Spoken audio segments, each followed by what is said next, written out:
You might remember this song from the movie Titanic, where the musicians kept playing while the ship was sinking.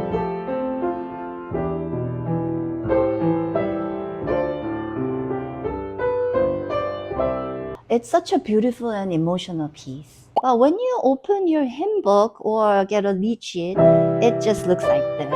And it doesn't sound that pretty. So in this video, I'll show you a few tricks to turn that plain simple lead sheet into something more expressive and flowing, just like this. You can follow along using the free PDFs with note names and finger numbers. I'll link it in the description and in the comment. So let's dive in. So you see chord names and melody notes in a lead sheet. First thing we have to do is to put those chords comfortably in the right hand under the melody notes. So C major chord with melody note E. I want E to be on top and want to play the other notes under the E, so we play this way. And instead of playing just this, I'm gonna add the D here together. The D is the second note in C major chord, right? So, like that, and we break it, we roll this way instead of playing it all together. So, already it sounds so much more beautiful, right? Doing the same thing, so C and F major chord, and I'm adding the second note. Now, what do you do with the left hand? From C major chord into this is an arpeggio pattern. So arpeggio is when you play the chord one by one, right? And we're not gonna play the third note in every chord.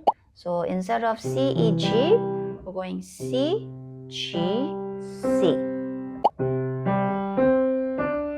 And then two more extra notes on top. So C, G, C, crossover, get two fingers ready, and then get D and E. So we're gonna play like this when there's only one chord per measure.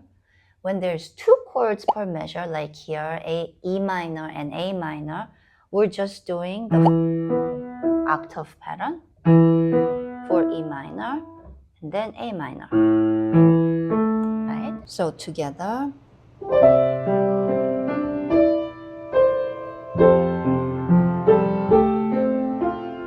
And here again, this is A with F major chord this way, and I'm playing the second note, G, and I'm breaking these notes under the melody, so G goes first this way, so A together.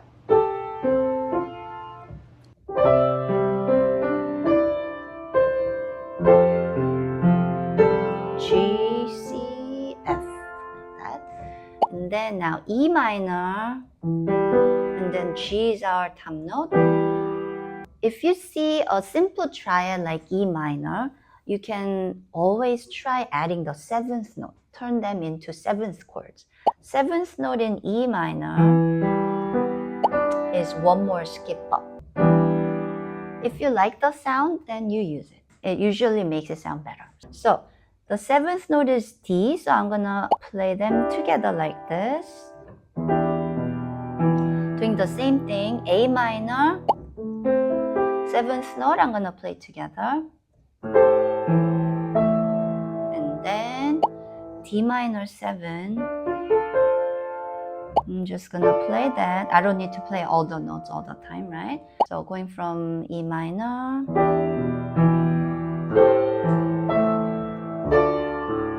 like that. And then now it's G7, and I have some time here, long break here, right? Right hand doesn't have anything. And then we're going to E in the next measure. So I'm gonna try to fill it in, get to that E like this. Right?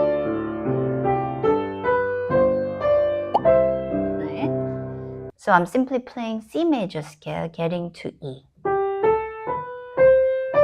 And I wanna cross one time here with the thumb so I get more fingers ready for the next pattern. So let's play that first line.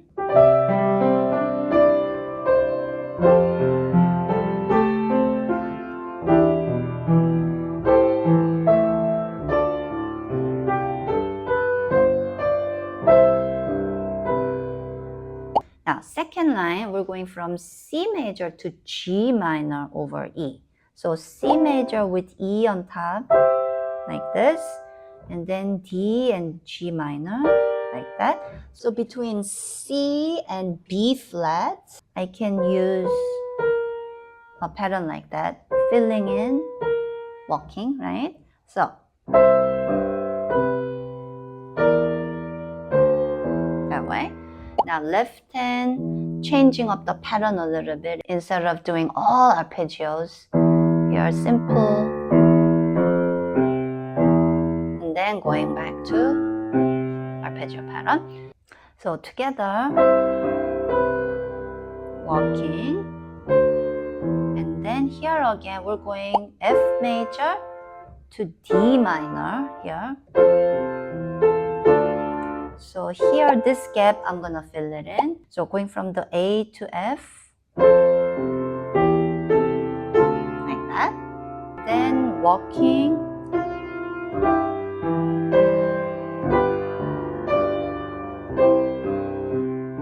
So here, just simple, right? C major with G, and then G7 with B. So B comes up, and then I'm gonna use F and then G.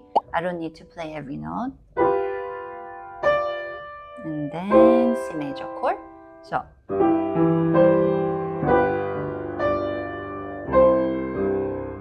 and then here we have another long break. We want to fill it in. I'm going to use arpeggio pattern, and then filling in, and then landing in the C major chord.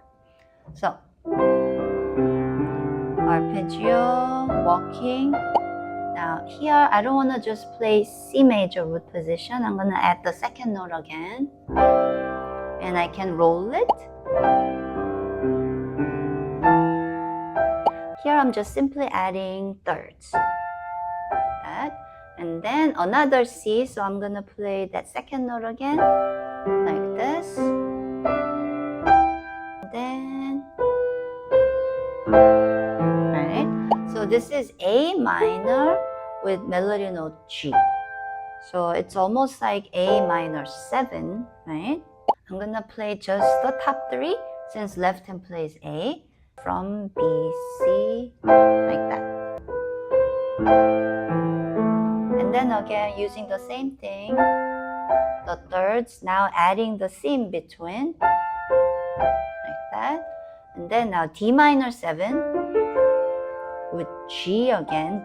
See, G is not in the chord. That's okay. So G, and then pick out 2 notes from this chord. I'm gonna go F and then C, like that. Since left hand plays D and A, right? D and A from that chord. So left hand handles these 2, right hand handles these 2.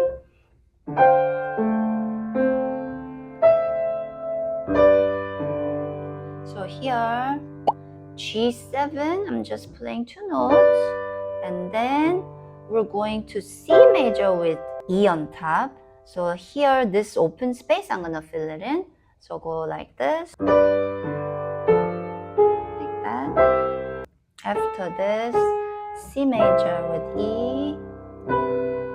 I'm doing the same thing. C major going to G minor, C, B, B flat, right? Now this time, since we're coming to an end, I want to do something a little different. So instead of just going like that, I'm gonna play the full chord, G minor over E, like that. Here again, we're going F major to D minor here. So going from the A to F, like that. Can go up an octave into that, and then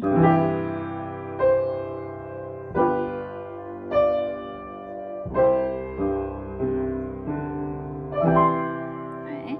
So let's go from the beginning.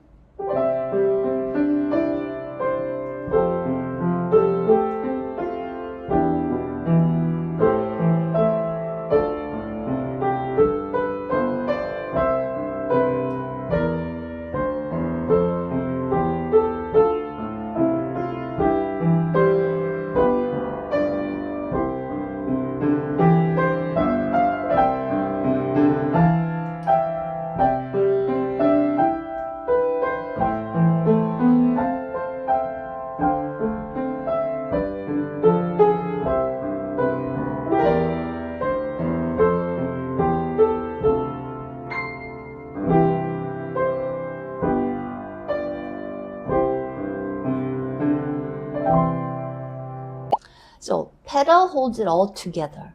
If you followed everything in this video and still sound a bit off, then pedal might be the key. So let me know in the comments if you want to see a video on pedal techniques. I have a new beginner series called Short and Sweet. We focus on one thing in each lesson. It's all the same stuff that I cover in these tutorials, but more broken down in detail. So please check it out too. Thank you so much for watching. Like it, subscribe, and see you in the next lesson.